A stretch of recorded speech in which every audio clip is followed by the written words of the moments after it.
Corey Hawkins, as I live and breathe. There you are. Hey, Tone, how you doing, man? I'm doing fine. And wow, I was blown away by the last voyage of the Demeter.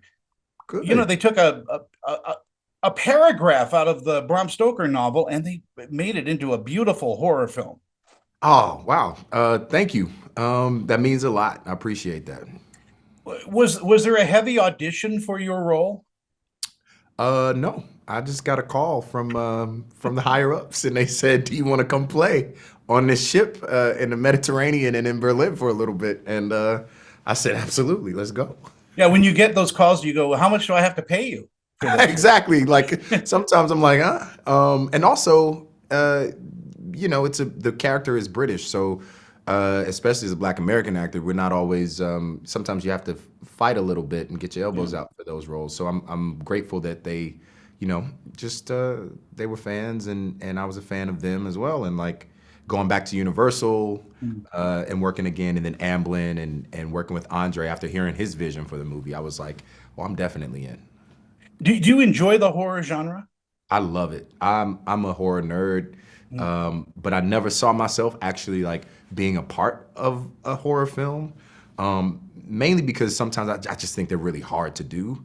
But again, like Walking Dead, I was a part of because I remember I had the comics. So like after we did Straight Outta Compton, I was like, I want to go and do that. And so I'm just really fortunate because like it's like the things that I kind of want to do, I put out into the universe and Universal answers the call. Like,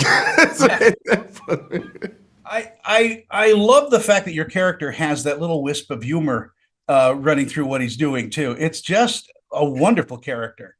thank you, man. I think Clemens is such an interesting guy. I think he is, well, one, he's a man of science. He is he's used to moving in the world in a particular way.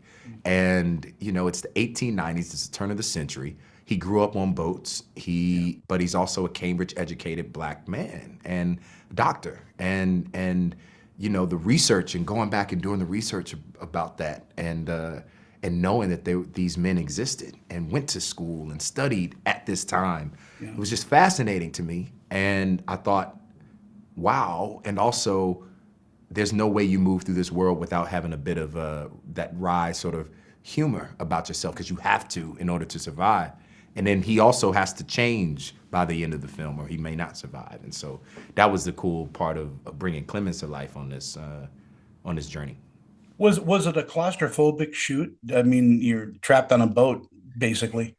Yes, and then because everything was so practical, so they built all of the boats and all of the interiors to scale, and so it was actually the production design is incredible in this film because it's actually the way things were. Like all of the we did and it was great to go through it all before. Like we did a tour of all of the things, and I got to give my input about what pieces and all of the just historical elements of that ship at the turn of the century, right before they went into steamships. And I'm also claustrophobic, so there were times where we were on there and the ship's rocking back and forth and things are moving and it's scary, but it's also really cool to be a part of that return to like old school filmmaking.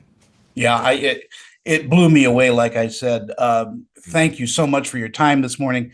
And wow, what a great film. Thank you. I'm really glad you enjoyed it. Thank you, man.